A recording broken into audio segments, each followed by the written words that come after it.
मैं आपको बताना चाहता हूं कि ढाका के इनकलाबी सरजमीन पर जितने लोग आए हुए हैं इस बात का सबूत देते हैं कि हम हिंदुस्तानी हैं। और हम हिंदुस्तानी हैं कि जब भी जो हिंदुस्तान के खिलाफ उंगली उठाएगा उसके उंगली को काट दिया जाएगा। जो भी हिंदुस्तान के खिलाफ आंखें दिखाएगा उसकी आंख को निकाल दिया जाएगा। हम वो मुसलमान हैं कि जब भी इस देश को जिस तरह की जरूरत जब भी पड़ेगी सरहद पर कफन बांध कर निकल जाएंगे। वो हम मुसलमान हैं कि जब भी इस देश को जरूरत पड़ी है हमारी पूर्वजों ने, हमारे दादा परदादा ने, हमारे अकाबिर ने इस देश के लिए कुर्बानियां दी है। आपको वह तारीख मालूम होगा कि 1947 ईस्वी में जब अंग्रेज उलमाए किराम को जेल में बंद कर रहे थे तो दिल्ली की चांदनी चौक से खैबर तक के दरख्तों पर 51,000 उलमा को गर्दन को लटकाया गया। ये वो हिंदुस्तान है। मैं बताना चाहता हूं कि सितमगर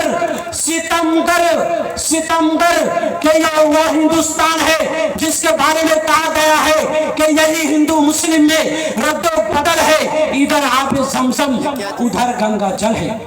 इधर राणा रंजीत सिंह मौजूद है, इधर बलेश्वर असदुद्दीन ओवैसी साहब है। ये शेर सुनिएगा, शायर कहता है कि यही हिंदू मुस्लिम में रद्दो बदल है। इधर आप समझम, इधर गंगा जल है। उधर देखो सीता जी बनकर चली है, इधर भी तो मरियम पर उंगली उठी है। उधर देखो शंकर ने कंकर उड़ाए, इधर भी तो ईसा ने मुर्दे जिलाए। इधर भी तो देखो हनुमान बजरंग बली है, इधर भी तो दामाद हजरत अली है। उधर देखो मक्का में है कमली वाला, इधर भी तो है हजरत अली वाला।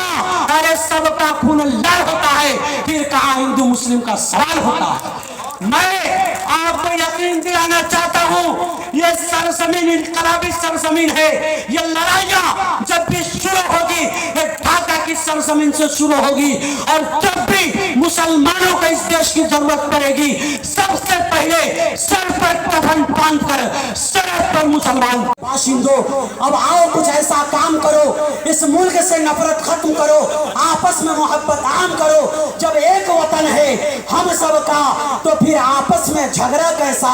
हम अल्लाह अल्लाह करते हैं और आप भी अब राम राम करो।